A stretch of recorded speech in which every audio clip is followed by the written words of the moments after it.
This show is produced by the Hartman Media Company. For more information and links to all our great podcasts, visit hartmanmedia.com.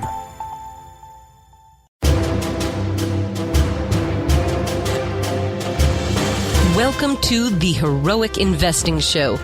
As first responders, we risk our lives every day. Our financial security is under attack. Our pensions are in a state of emergency. A single on-duty incident can alter or erase our earning potential instantly and forever. We are the heroes of society. We are self-reliant and we need to take care of our own financial future. The Heroic Investing Show is our toolkit of business and investing tactics on our mission to financial freedom.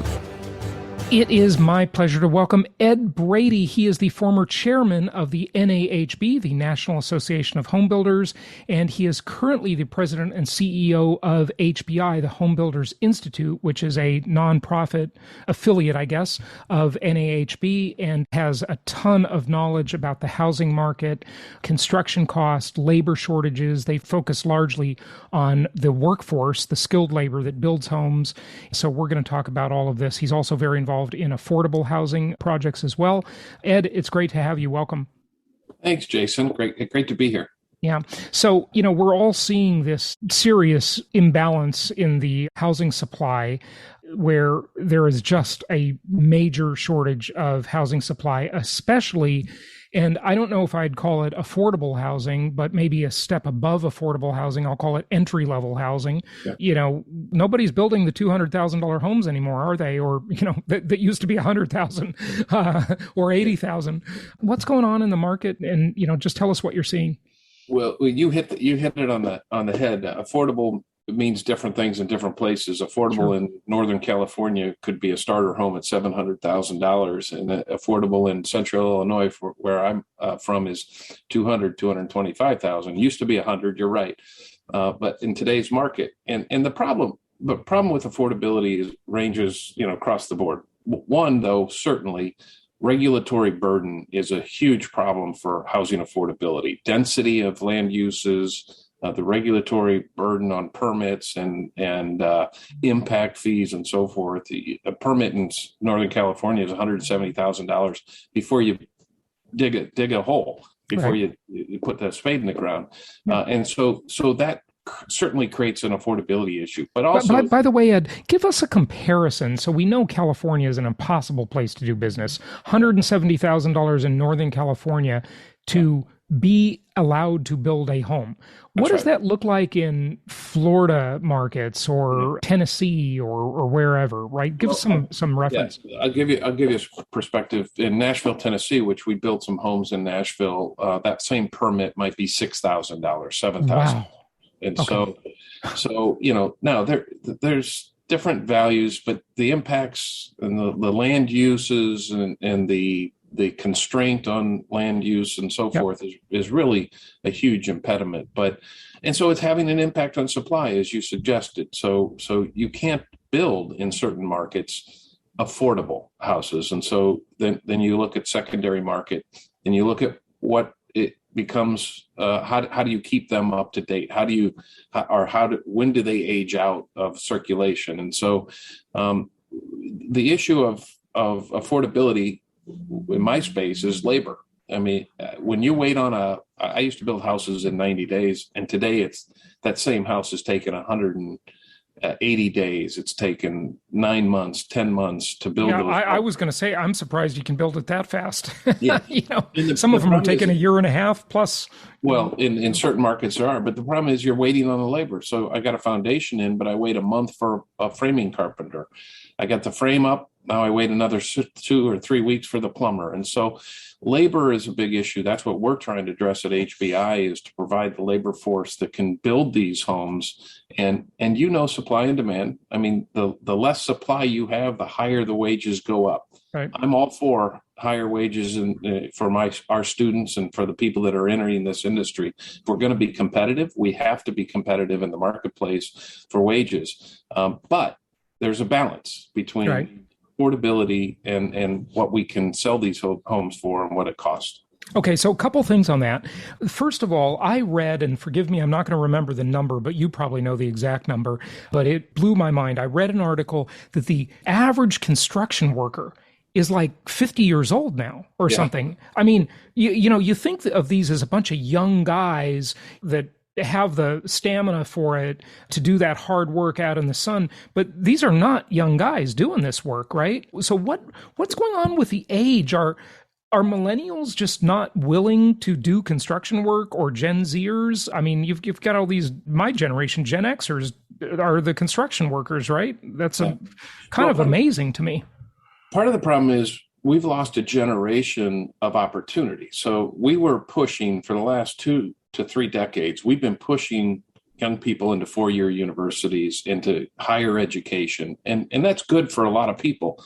And they come out with good degrees and good jobs. But there's no, they don't. Actually, they come out with worthless degrees and big fat student loan. I was going to say, there's a vast majority of those 4-year college students that come out with a degree in whatever, and basket weaving. They can't get basket weaving. Hey, come on! Everybody's hiring for feminist studies, aren't they? That's like a major career. That's right. But they can't. You're going to get me in trouble. But they can't. Yeah. They can't come out with a $30,000 a year job where a plumber coming out of high school is making $40,000 a year, and in 2 years they're making $75,000. And beyond that, they have an entrepreneurial opportunity to own their own business and to create wealth and to build a business and hire people. So that's part of the problem is on the aging. We've had 45, 50-year-olds, 55-year-olds that are retiring. I like to say we're only bringing in 2 new tradespeople for every 5 that leave the industry. And so that math doesn't add up. It takes a long time to make up that. And it's not going to happen overnight. It's going to be a decade, a long-term problem on the labor crisis. Right. Yeah. Boy, that's something. I was interviewing someone on the show maybe a year ago, and we were talking about how construction is still a pretty primitive process. And, talking about manufactured housing and how it's just not accepted in the U.S., which I think is wrong, by the way. Yeah. I think we need to change our views on manufactured housing as a society, because some of it is pretty amazing, actually. The manufactured homes are not double wides in a trailer park. Some of them are pretty nice. But, my guest commented and said, the biggest advancement in construction in the last 100 years has been the nail gun. I mean, what is with this industry that it's so low tech? It's pretty much the same as it's been. Yeah. It doesn't change much, does it? Well, you probably were talking to a 55-year-old carpenter, but let me say this. I think you're absolutely right. But there's a perception, like the trades, there's a perception of manufactured modular homes. I mean, I built a number of subdivisions, and quite frankly, we prohibited manufactured homes. These are years ago. Mm-hmm. We prohibited by covenants that you couldn't put manufactured homes in those communities. It has changed. Those manufactured homes are being built in a climate controlled and a very productive and efficient way. And so the quality has changed, but that will take some time to change that perception. But I also think that transportation's an issue. I mean, it's not cheap to build a manufactured facility to build homes. And so you have to stay within that region. And so I think there's some transportation constraints in order to make manufactured housing a much larger piece of the pie. Having said that, I've been a stick builder for 30 years, and the efficiencies have increased. Your 4x9 sheets of plywood instead of 4x8 sheets of plywood. What does that do? Just out of curiosity. It cuts down on the labor, because instead of putting 2 pieces up and crossing over a box sill, now you put 1 sheet up and you're done. Got it. Okay. The efficiencies of flooring. I'm remodeling a condo. We're putting in flooring today. We used to have to put in hardwood floors. You'd have to sand them. You'd have to seal them. You'd have to sand them and so forth. Yeah. Now it's a one-stop shop with synthetic product. You put it down. It looks exactly like hardwood looks. Yeah, the vinyl hardwood is great. We use it all the time in our rentals. That's right. It's great. So we are advancing. Technology is making a difference. I don't know whether 3D homes are going to be a prominent in my lifetime, but But those types of manufacturing opportunities are there, but we are slow to the game. I would agree with you. Yeah, when I say that, it's a figure of speech. I know some things have certainly advanced, of course, and at least they build some of the houses offsite and truck them in, like the trusses and so forth. But by and large, compared to other industries, it's still pretty low tech. It's assemble the thing at the site, which is hard to do versus assembling something in a factory. But we don't need to go too much down this rabbit hole. It just sort of blows my mind. Well, I do think the last on the multifamily. I mean, I've seen modulars go in; they stack them like Legos. Mm-hmm. I do think there's going to be some efficiencies of that. There's going to be some costs of that. So I do think it's coming. Okay, good stuff. So we lost kind of a generation of labor to higher education because everybody was told they should go get a liberal arts college degree that has no value in the marketplace. And, they got themselves $100,000 of student loan debt with it. They got a mortgage. They just didn't get a house included. Total scam. But that's another discussion. So what is the industry going to do? I mean, the labor, how do we get the labor? Is it all going to be through immigration? Is it going to be guest worker programs? I mean, the left side of the political aisle has got these wide open borders. So, hey, the home builders must like that. What do you think about that? How do we solve the problem? Well, first of all, immigration is about 30% of our market, our trades in this country. So 70% is not immigration. So we've got a homegrown issue here. We've got to lure the young people into this industry. And I think, but having said that, we've got a lot of people in this country that are prime candidates for this industry. We need to diversify. We need to add women to this industry. A perception that women can't do this kind of work should be out the door because of the equipment and the tools and the availability of women to be able to perform these jobs. So we need to draw the women into the trades. There are literally, they're building homes in my area. There are zero women. Yeah. I never see a female on a construction site. It's not even 1%. It's zero, zilch, nothing. Well, and statistically, building the houses. Statistically, about 9% of the workforce in construction is women, and much of that is sales and office manager and owners and so forth. So they have the nice cushy jobs and the beautiful sales offices with the air conditioning. Good for them, but those that don't want to go into the office, if you're a woman, you need to come into the industry. There's ample opportunity. Yeah. But we also need to look at people of color. We need to look at diversifying our workforce. I mean, we at HBI, we're training at-risk youth. We're training second chance individuals. That's good. We're luring women into it.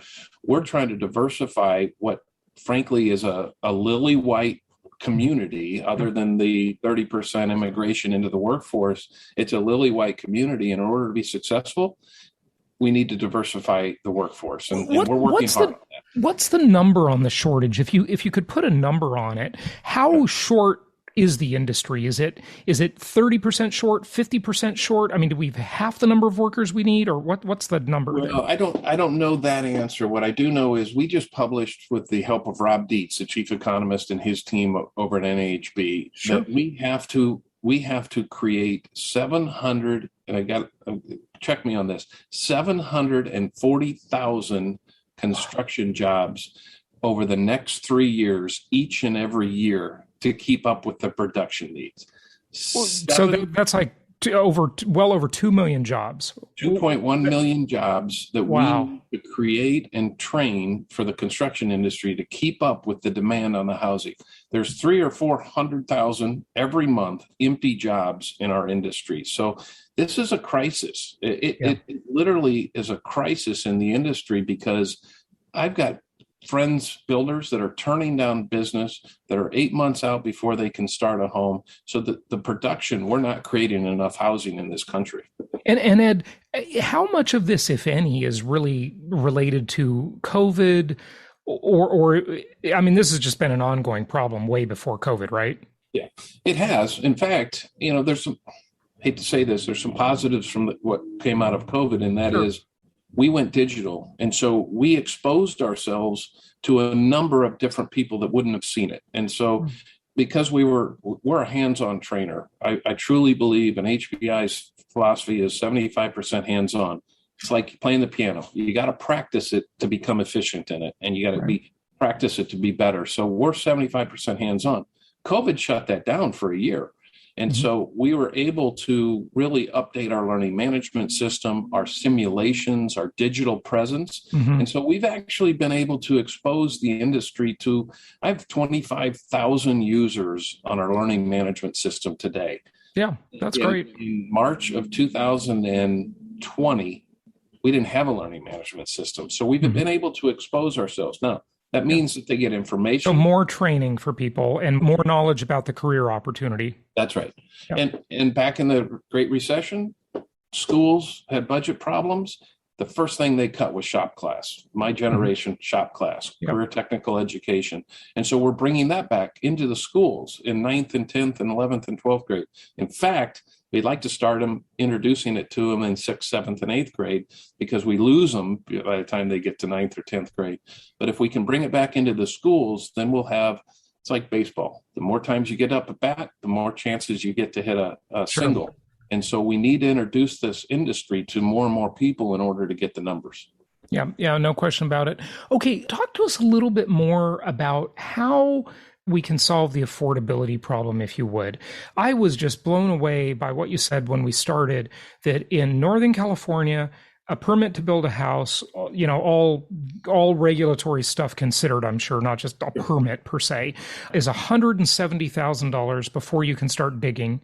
And I think you said in Tennessee, $6,000. Yeah. That is unbelievable how much it adds to the cost of the home. What about zoning? What about other regulations? Like, how much has that regulatory burden increased? I just noticed it throughout my career in the brokerage side of the business, that every year when I was in California back in the old days, there was like a new slew of regulations. You had to have low flow this. You had to change out the toilets. You had to do this, that, and the other thing. It was the smoke detectors, then it's the carbon monoxide detectors, then it's the fire sprinklers, and, all of this stuff. And I'm not saying all of that's bad. Yes, it does improve quality of life, keeps people safer, it's better for the environment. But the problem is, when you do that, it's kind of like saying, well, let's raise the minimum wage. Okay, everybody's just going to get paid more. But what they don't show you is how many people never get hired, right? So it's, it increases the homelessness problem, doesn't it? How are we going to solve the affordability issue? It's a collection of a lot of things, but you have to start with regulatory. You have to start with the density. New Hampshire, I'm not picking on New Hampshire, but their codes, you can't build on anything less than an acre. Wow. In Illinois, suburban Illinois, you might be able to put 18 units an acre. Okay, right. So just look at the same cost, and so we have to cut down on our regulatory burdens. Back to the permits and the inspections. I had 29 inspections in Nashville, Tennessee, on one home. So you have to inspect the layout. You have to inspect the foundation. You have to inspect all that costs time and money. And you got to wait for the inspector before you can continue the project, right? At each stage.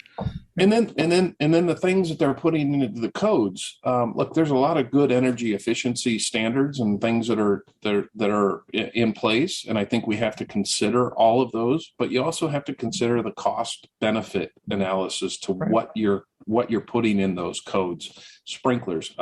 I'll be first to say, I like sprinklers, but it's an insurance issue. It's not, you're not saving lives in sprinklers with houses based on the cost. And so you have to look at those and say cost benefit. Now, one life is too many. Don't get me wrong. Yep. But we have to be conscious. But you don't know how many lives are kicked out onto the street because of these regulations. How many people are sleeping in their cars because homes have become so expensive that as soon as they lose their job, they're out on the street. That's what nobody talks about. I always say, Ed, you can't hear the dogs that don't bark.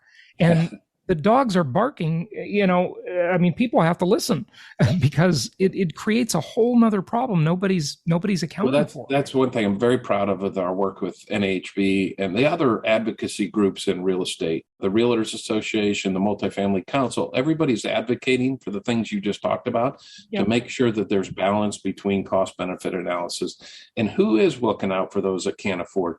Every $1,000 in cost increase, you lose so many buyers that can realize part of the American dream. And so we have to be cognizant of that.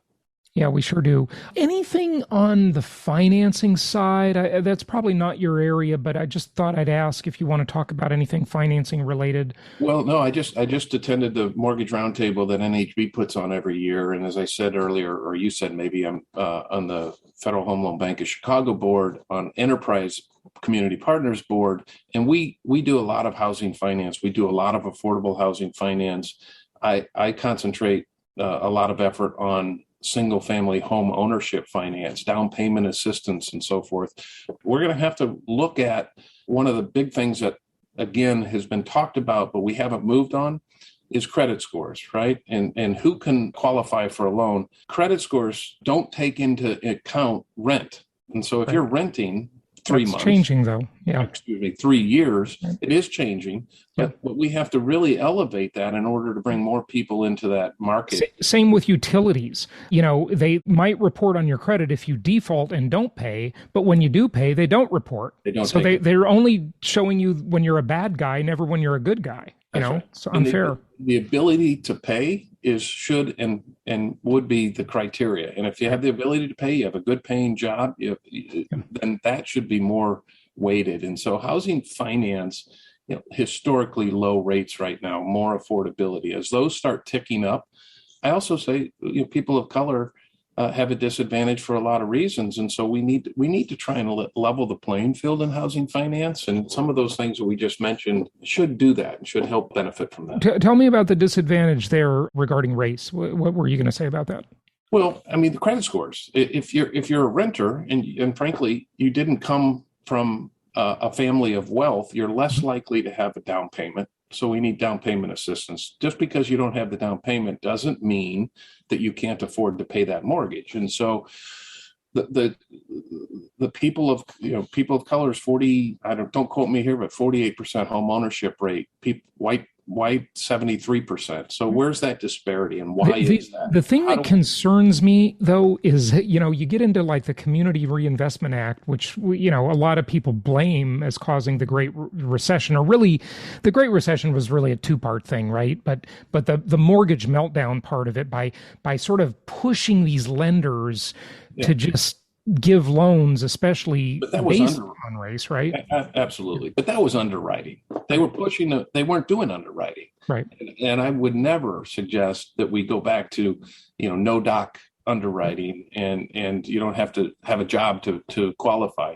So, but if we do it right and we build increase the across the board, the wealth in this country and provide assistance for those that may not have had that background and had the down payment that can still afford, then over decades, it's not going to happen overnight, over decades, we'll build wealth in those communities. And that in itself will help alleviate some of the problem. Yeah. Do you have an idea as to where the homeownership rate should be as a percentage?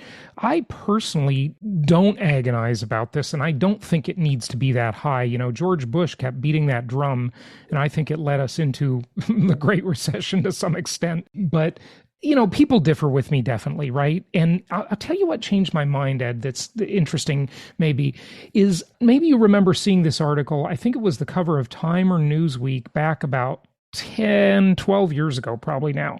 And it made me think of this in a different way, that all these areas with high homeownership rates actually also had high unemployment rates because people didn't have the flexibility to be able to move for work, right? For job offers. And I started saying after that, the best thing you can have on a resume is mobility, being able to move to where the jobs are.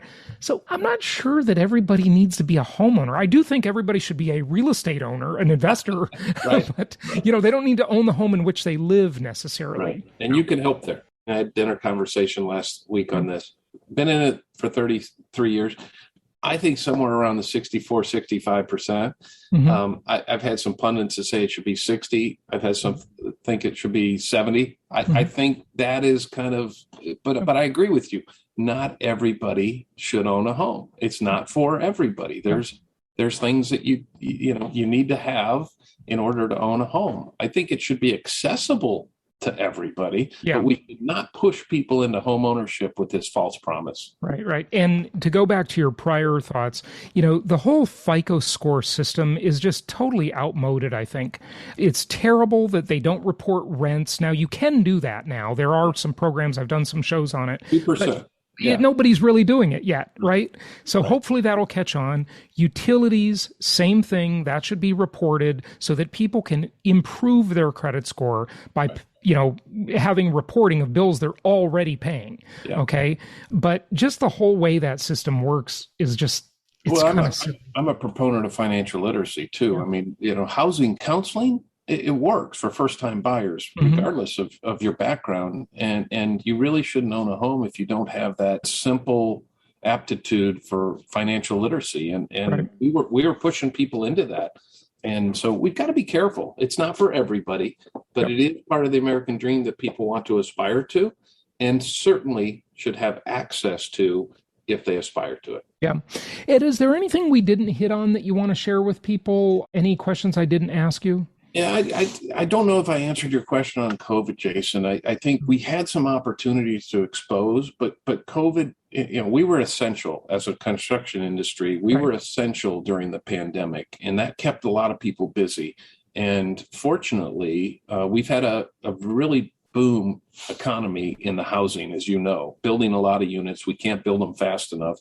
I think the construction industry is a safe place to work. And so we need to expand opportunities for the training of these opportunities for people to get into it. And COVID did push some of that back in the sense that they couldn't come to our sites, they couldn't train, and you can only do so much online. To your point about innovation and technology in the construction industry, you got to know how to operate tools and be efficient in tools, and safety. Safety is a huge aspect of what we train. So I didn't necessarily answer your COVID. There's been pros and cons to what's happened in COVID, but I will say this, and my last is, if we invest and we talk about infrastructure, we talk about this Build Back Better. If we don't invest in our young people in this country, we're going to continue to have some of these problems, not only production problems, but civility problems. We have been fighting racial equity in our business for a long time at HBI, but what is the best way to keep people productive? Give them a meaningful and skilled training so that they can be a productive part of society. And so we as a country need to invest in our young people in that way too, not just higher education. I couldn't agree more. I'm glad the cat is out of the bag on what I call the university debt enslavement complex. Because I always say, if somebody graduates from high school, goes into a plumbing business, become plumbers and own their own business, and their friend went to 4-year college, came out with $100,000 worth of debt, and they got a $45,000 a year job, it's going to take them years, if ever, to catch up with the income levels of that plumber. I agree. And that just shows you how much we need skilled labor in this country. There is an extreme shortage because people have been lied to. They've been, they've sort of shamed these careers to say that, it's bad to be a blue collar person, a blue collar worker. And, you got to work in an office and be a white collar person. And, it's just not for everybody, right? There are different people, different strokes for different folks. And there's absolutely no shame in doing that. And you're absolutely right, Ed. That plumber is going to make a lot more money than that college graduate. And look, to your listeners who are investors in real estate, you're always going to need a plumber. There's always going to be fixes. Right. And the cost continues to go up with the lack of plumbers. And so, to keep our properties and our investments from going into obsolescence, we need to maintain them in the skilled trades.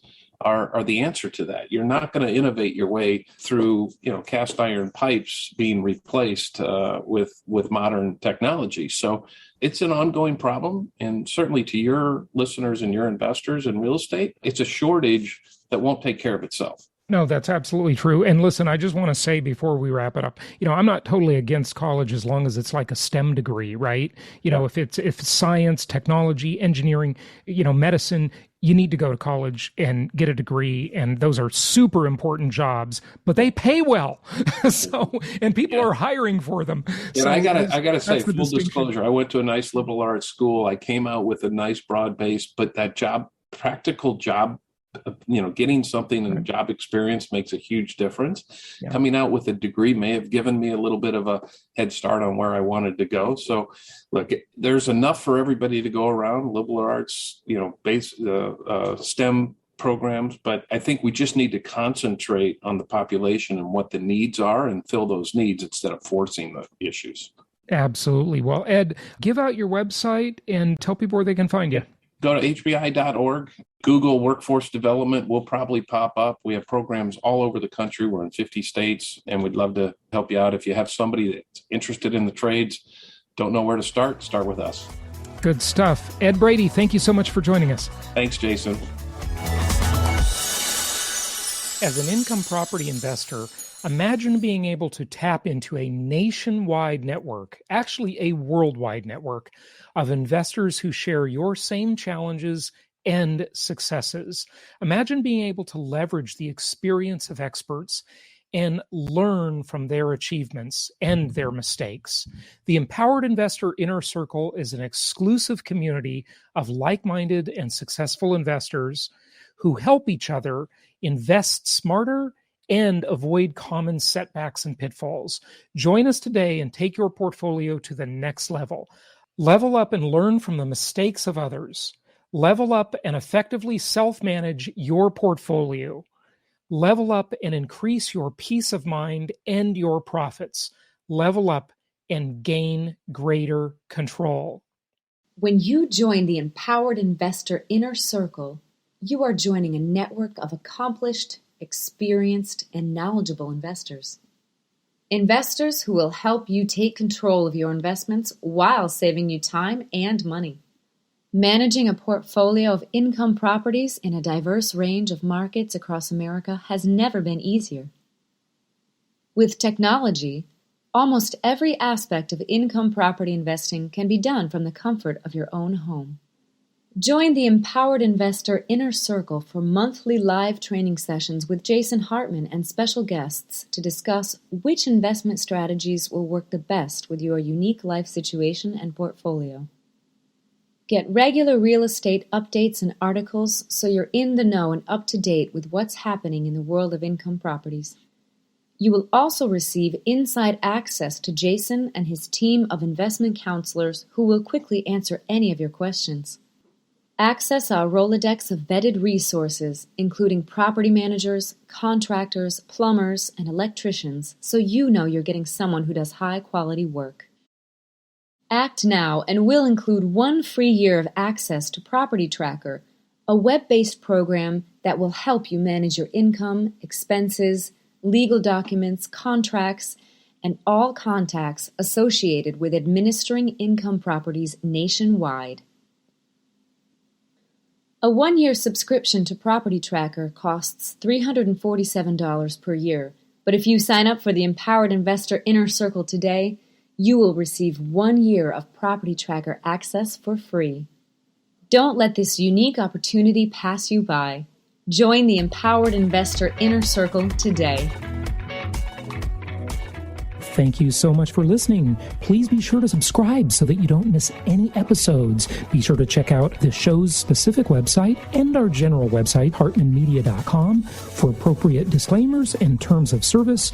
Remember that guest opinions are their own, and if you require specific legal or tax advice or advice in any other specialized area, please consult an appropriate professional. And we also very much appreciate you reviewing the show. Please go to iTunes or Stitcher Radio or whatever platform you're using and write a review for the show. We would very much appreciate that. And be sure to make it official and subscribe so you do not miss any episodes. We look forward to seeing you on the next episode.